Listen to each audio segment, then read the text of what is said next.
mula noong 1930, ilang beses nang nagpalipat-lipat sa mga perang papel o barya ang mukha ng bayaning si Andres Bonifacio.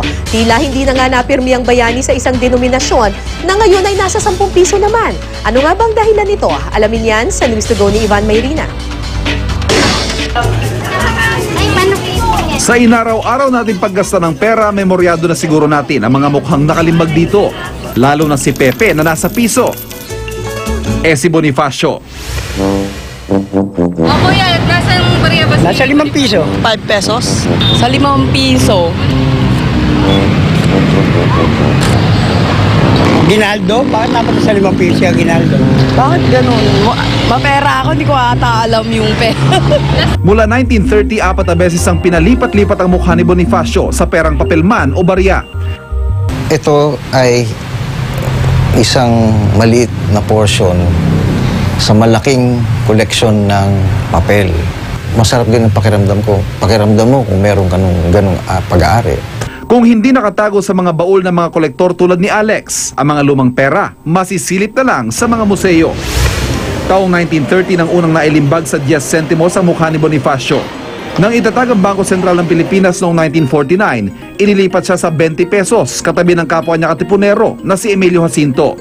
Pero noong 1973, ipinalit ang mukha ng dating Pangulong Manuel L. Quezon na nananatili pa ring mukha ng 20 pesos hanggang ngayon.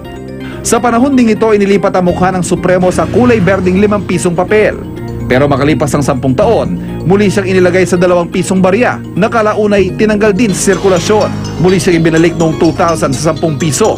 Pero meron nga lang katabi, si Apolinario Mabini. Sana ibalik sa 2 piso o kaya dapat siyang nasa 5 piso pagkatapos ni Rizal. Ang mga pinakaimportanteng figura sa kasaysayan ng bansa, inilalagay raw sa pinakamabababang denominasyon ng pera. Mas maraming tao na hawakan yung lower denomination eh. Pero tingin ng ilang historian, tila initsipwera si Gat Andres. Ito po ay salamin ng malungkot na katotohanan na walang iisang tindig o hindi malinaw yung pagpapahalaga ng mga nakaraang administrasyon kay Bonifacio. The fact na hindi naman siya inalis, the fact na nandoon pa rin siya, ibig sabihin nun, mahalaga. Hindi rin maiwasang maging issue na ang pumalit sa Supremo sa 5 piso ang kanyang kalaban sa politika na si General Emilio Aguinaldo. Hindi pwedeng mauna si Aguinaldo kay Bonifacio kahit doon mismo sa kahalagahan na may katipunan muna bago yung revolutionary government ni Aguinaldo.